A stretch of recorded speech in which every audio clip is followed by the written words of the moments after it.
ओम शांति। 9 सितंबर 2021 के ईश्वरीय महावाक्य। पहले सुनते हैं मुरली के मुख्य पॉइंट्स। बाबा ने कहा, इस समय तुम आत्माओं को स्वयं की और बाप की सही पहचान मिली है। बाप तुम्हें डायरेक्शन देते हैं, सवेरे सवेरे उठकर मुझे याद करो और गृहस्थ व्यवहार में रहते कमल फूल समान पवित्र भी रहो। पुरुषोत्तम युग होने के कारण तुम्हारा यह जन्म भी पुरुषोत्तम है। अभी तुम फिर से बाप द्वारा मर्यादा पुरुषोत्तम बन रहे हो। सिवाय एक शिव बाबा के और सब कुछ भूल जाना है। मित्र संबंधियों को याद कर अपना टाइम वेस्ट नहीं करना। बाप को जितना याद करेंगे उतना विकर्म विनाश होंगे। पवित्र भी जरूर बनना है। जीते जी सब कुछ भूल जाओ। जब तुम आत्मा घर से आए थे तो कोई भी देह या देह के संबंध नहीं थे। आत्मा सब संबंधों से न्यारी है। कोई आत्मा विशेष सहयोगी है या सर्विसेबल है तो उनकी खातिरी भी विशेष करनी पड़ती है। यह नहीं समझना चाहिए कि इन पर जास्ती प्यार है, हम पर नहीं। कोई को भी समझाओ तो पहले यह बुद्धि में बिठाना है कि दो बाप हैं। उस बेहद के बाप से ही बेहद का वर्षा मिलेगा। जब यह बात समझें तब खुशी का पारा चढ़े। लास्ट में बाबा ने कहा, शरीर निर्वाह अर्थ कर्म भले करो, परंतु जितना टाइम मिले बाप को याद करते रहो तो खाद निकल जाए। यही युक्ति है पाप कटने की। अगर दिन में समय नहीं मिलता तो रात को जागकर याद की कमाई करो। 1 घड़ी आधी घड़ी जितना हो सके याद में रहो तो बहुत कमाई होगी। अब सुनते हैं महावाक्यों को विस्तार से। मुरली का सार। मीठे बच्चे, तुम सेंसिबल बने हो तो कमाई का बहुत बहुत शौक रहना चाहिए। धंधे आदि से भी समय निकाल बाप को याद करो तो कमाई होती रहेगी। प्रश्न, तुम बच्चों को अभी कौन सी ऐसी श्रीमत मिलती है जो कभी नहीं मिली? उत्तर, पहली, तुम्हें इस समय बाप श्रीमत देते हैं, मीठे बच्चे सवेरे सवेरे उठकर बाप की याद में बैठो तो पूरा वर्षा मिलेगा। दूसरी, गृहस्थ व्यवहार में रहते कमल फूल समान रहो। ऐसी श्रीमत दूसरे सत्संगों में कभी मिल नहीं सकती। उन सत्संगों में बाप और वर्षे की बात नहीं। तुम ही हो माता पिता, तुम ही हो। ओम शांति। इस भारत में खास और सारी दुनिया में आम अनेक प्रकार के सत्संग होते हैं। ऐसे कोई भी सत्संग या चर्च या मंदिर नहीं होंगे जहाँ मनुष्यों की बुद्धि में हो कि हम यह वर्षा पा रहे हैं। यहाँ तुम बच्चे बैठे हो, सभी सेंटर्स में अपने बेहद बाप की याद में बैठे हैं, इस विचार से कि हम अपने बाप से सुख धाम का वर्षा पा रहे हैं। ऐसे और कोई सत्संग व चर्च आदि में नहीं समझेंगे। तुम बच्चों की बुद्धि में ही है। तुम बच्चे जानते हो कि हम बेहद के बाप की याद में बैठे हैं। नई दुनिया स्वर्ग का वर्षा ले रहे हैं। सब बच्चे एक बाप से वर्षा ले रहे हैं। इतने ढेर बच्चे वृद्धि को पाते रहते हैं। सबको श्रीमत मिलती है, सवेरे उठकर बाप को याद करो। हम बाबा से यह वर्षा लेने वाले हैं। हम उस बाप के बने हैं। आत्मा को अब पहचान मिली है बाप से। बाप डायरेक्शन देते हैं, मुझे याद करो और गृहस्थ व्यवहार में रहते हुए कमल फूल समान पवित्र रहो। सबको यहाँ आकर बैठना तो नहीं है। स्कूल में पढ़कर फिर अपने अपने घर चले जाते हैं। हर एक बच्ची बच्चा अपने टीचर से वर्षा पा सकता है। यह भी ऐसे ही है। रोज पढ़कर फिर घर में जाकर भल धंधा आदि करो। तुम गृहस्थ व्यवहार में भी हो और फिर स्टूडेंट भी हो। गृहस्थ व्यवहार में रहते कमल फूल समान रहना है। ऐसे कोई सन्यासी आदि नहीं कहेंगे। यहाँ तुम प्रैक्टिकल में बैठे हो। गृहस्थ व्यवहार में रहते पवित्र बनते हो। पवित्र बनकर परमपिता परमात्मा को दूसरे कोई याद नहीं करते हैं। भल गीता सुनते हैं, पढ़ते हैं, परंतु याद तो नहीं करते हैं ना। कथनी और करनी में फ़र्क है। तुम जानते हो हमारा बाप नॉलेजफुल है, उसमें सारे ड्रामा चक्र की नॉलेज है। अभी हमको भी नॉलेज मिल रही है। यह चक्र बड़ा अच्छा है। यह पुरुषोत्तम युग होने के कारण तुम्हारा यह जन्म भी पुरुषोत्तम है। एक्स्ट्रा मास होता है ना। तुम बच्चे जानते हो कि हम बरोबर बाप से पुरुषोत्तम बन रहे हैं, मर्यादा पुरुषोत्तम हम फिर से बन रहे हैं। फिर 84 का चक्र खाया। यह बुद्धि में ज्ञान है और कोई सत्संग में यह नहीं समझाते हैं। तुम समझते हो हमको यह बनना है। बनाने वाला एक ही बाप है। इन लक्ष्मी नारायण के चित्र पर तुम अच्छी रीति समझा सकते हो।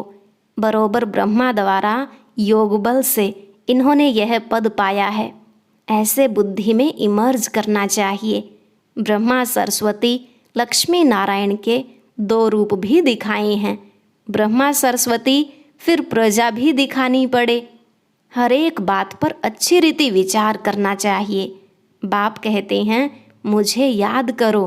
ब्रह्मा को भी कहते हैं मुझे याद करो तो यह बनेंगे। गोया ब्रह्मा मुख वंशावली सबको कहा मुझे याद करो। कैसे याद करना है यह भी बुद्धि में है। चित्र भी सामने रखे हैं, इन पर समझाना बड़ा सहज है। बाप का परिचय देना है। प्रदर्शनी में भी इस पर समझाओ। यह निश्चय बैठता है कि बरोबर यह सब का बेहद का बाप है। इस हिसाब से हमें बेहद का वर्षा मिलना चाहिए। हम निराकारी आत्माएं तो भाई भाई हैं। जब साकार में आए तो भाई बहन बने, तब पढ़ सके। भाई बहन बनेंगे ही ब्रह्मा के बच्चे। वर्षा बाप से मिलता है। यह बुद्धि में बिठाना है। कोई को भी समझाओ, पहले बाप का परिचय दो। हम ब्रदरहुड हैं। सर्वव्यापी कहने से फादरहुड हो जाता है। फादरहुड को वर्षा कहाँ से मिलेगा? फादर फादर कहते गिरते आए हैं। वर्षा कुछ भी नहीं। अभी ब्रदरहुड समझने से ही वर्षा मिलेगा।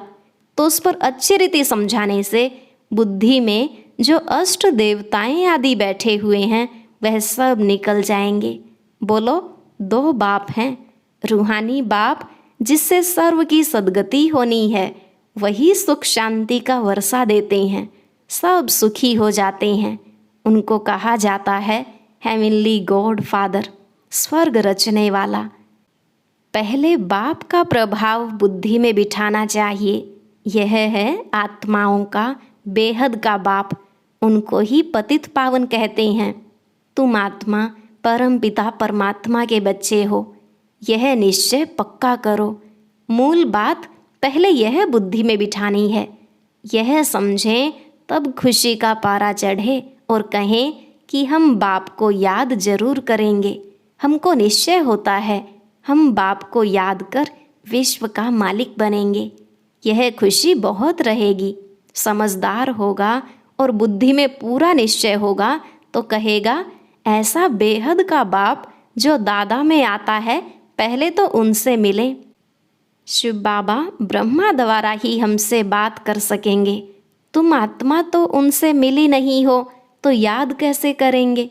बच्चे एडॉप्ट हों तो याद पड़े, एडॉप्ट ही नहीं होंगे तो याद कैसे पड़ेगा? पहले उनके बनो। ऐसे बाप के साथ तो झट मिलना चाहिए। बाप भी यही पूछेंगे, तुम अपने को आत्मा समझते हो? मैं तुम आत्माओं का बाप हूँ। शिव बाबा तुमसे बात कर रहे हैं। मेरी आत्मा का बाप सो तुम्हारा भी बाप है। वह पूछते हैं तुमको निश्चय है कि सब आत्माओं का बाप बरोबर एक ही है। वही वर्षा देंगे। पवित्र भी बनना है, सिवाय उनके और सब भूल जाना है। तुम आत्मा घर से अशरीरी आई थी ना, कोई भी देह संबंध नहीं था। आत्मा जब शरीर में प्रवेश करे, बड़ी हो, तब उनको समझाया जाता है कि यह तुम्हारा बाबा है, यह फलाना है। आत्मा तो सब संबंधों से न्यारी है। आत्मा चली जाती है तो कहा जाता है आप मुए, मर गई दुनिया, बंधन रहित हो जाती है। जब तक दूसरा शरीर मिले, माता के गर्भ में जाकर बाहर निकले, समझदार हो, फिर है संबंध की बात। तो यहाँ भी तुम बच्चों को समझाना है। जीते जी सब कुछ भूल जाना है। एक बाप को याद करना, यह है अव्यभिचारी याद। इसको ही योग कहा जाता है। यहाँ तो मनुष्यों को अनेकों की याद रहती है। तुम्हारी है अव्यभिचारी याद। आत्मा जानती है कि यह सब शरीर के संबंध खत्म हो जाने हैं। हमारा संबंध एक बाप के साथ है। बाप को जितना याद करेंगे, विकर्म विनाश होंगे। ऐसे भी नहीं कि मित्र संबंधियों को याद करने से कोई विकर्म बनेंगे। नहीं, विकर्म तब बनेंगे जब ऐसा कोई रॉन्ग कर्म करेंगे। बाकी और कोई को याद करने से विकर्म नहीं बनेंगे। हाँ, टाइम वेस्ट जरूर होगा। एक बाप को याद करने से विकर्म विनाश होते हैं। यह युक्ति है पाप कटने की। बाकी संबंध आदि तो याद रहते हैं। शरीर निर्वाह, अर्थ, धंधा आदि सब करो, परंतु जितना टाइम मिले बाप को याद करते रहो तो खाद निकल जाए। मूल बात है यह। अंदर में ही विचार करो कि पतित से पावन कैसे बने। बाप को याद करना पड़े। गृहस्थ व्यवहार में रहना है। सन्यासी लोग भी शरीर छोड़ फिर गृहस्थियों के पास जन्म लेते हैं। ऐसे तो नहीं जन्म जन्मांतर के लिए पावन बन जाते हैं। वाइसलेस वर्ल्ड तो अभी कोई है नहीं। यह है विशस वर्ल्ड। इनसे कोई निकल नहीं सकते। विशस वर्ल्ड में रहने के कारण कुछ न कुछ खामी जरूर है।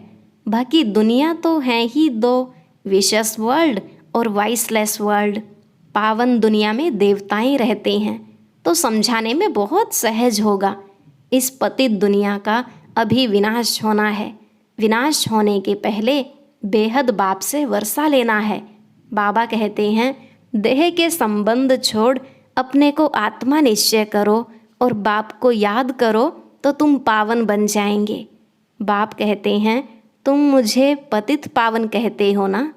गंगा में डुबकी लगाने वाले तो बहुत हैं। ऐसे थोड़े ही कि पावन बन जाएंगे। प्रदर्शनी में समझाना बहुत अच्छी तरह पड़ता है। प्रजापिता तो यहाँ ही चाहिए। नीचे यह ब्रह्मा और ब्रह्मा कुमारियाँ तपस्या कर रहे हैं, तो यह बात अच्छी रीति समझानी चाहिए। किसको भी हड्डी समझाना है, अर्थात जिगरी समझाना है। बित बित करने से बदनाम कर देंगे। अगर देखो हम कहाँ मूंझते हैं तो कहो, अच्छा थोड़ा ठहरो, हम दूसरी बहन को भेजते हैं। एक दो से तीखे होते हैं ना। प्रदर्शनी मेले में जांच करनी चाहिए कि ठीक समझाते हैं, कोई डिबेट तो नहीं करते हैं। गेट पर भी पहचान वाला चाहिए। अनेक प्रकार के आते हैं ना। बड़े आदमी को जरूर रिगार्ड देंगे, फर्क तो जरूर रहेगा। इसमें यह नहीं आना चाहिए कि इन पर प्यार है, इन पर नहीं है। द्वैत दृष्टि है नहीं, इनको द्वैत नहीं कहा जाता है। समझते हैं यहाँ बड़े आदमी की खातिरी की जाती है। सर्विसेबल की खातिरी करेंगे ना। कोई ने मकान बनवा कर दिया है तो उनकी खातिरी तो जरूर करेंगे ना। तुम्हारे लिए ही तो मकान बने हैं ना। जो मेहनत कर राजा बनते हैं तो प्रजा ऑटोमेटिकली खातिरी करेगी ना। कम दर्जे वाले से ऊंचे दर्जे वाले की खातिरी तो होगी ना। बेहद के बाप की सारी दुनिया की आत्माएं बच्चे हैं, परंतु जन्म लिया है भारत में। भारतवासी जो पहले ऊंचे थे अब नीच बन गए। तो बाप कहते हैं, मैं आया हूँ पढ़ाने। मैं भारत में आता हूँ तो सबका कल्याण हो जाता है। इन पर्टिकुलर, इन जनरल तो होता है ना। अभी भारत ही नर्क है, फिर स्वर्ग बनना है तो भारत में ही तो जाएंगे ना। और जगह जाकर क्या करेंगे। भारत में ही भक्ति मार्ग में पहले पहले सोमनाथ का बड़ा आलीशान मंदिर बनाया था। जैसे चर्च बड़े ते बड़ी विलायत में बनाएंगे, क्योंकि पोप की ली हुई राजाई है। सब चर्च एक जैसी नहीं होती है, नंबरवार तो होगी ना। सोमनाथ का मंदिर कितना हीरे जवाहरों से भरपूर था। मुसलमान आदि लूट कर ले गए। बहुत धनवान थे, चर्च से क्या लूट सकेंगे। मनुष्य धन के पिछाड़ी पड़ते हैं ना। मोहम्मद गजनवी कितना ले गया, फिर अंग्रेज आए, वह भी यहाँ से धन भेजते गए, बहुत धन ले गए। अब वह तुमको वापस मिल रहा है, करोड़ों रुपया देते हैं, यह सब आईवेल मिल रहा है। हिसाब न मिले तो आईवेल कैसे चले। बाप समझाते हैं यह ड्रामा कैसे बना हुआ है, यह लेन देन का हिसाब कैसा है।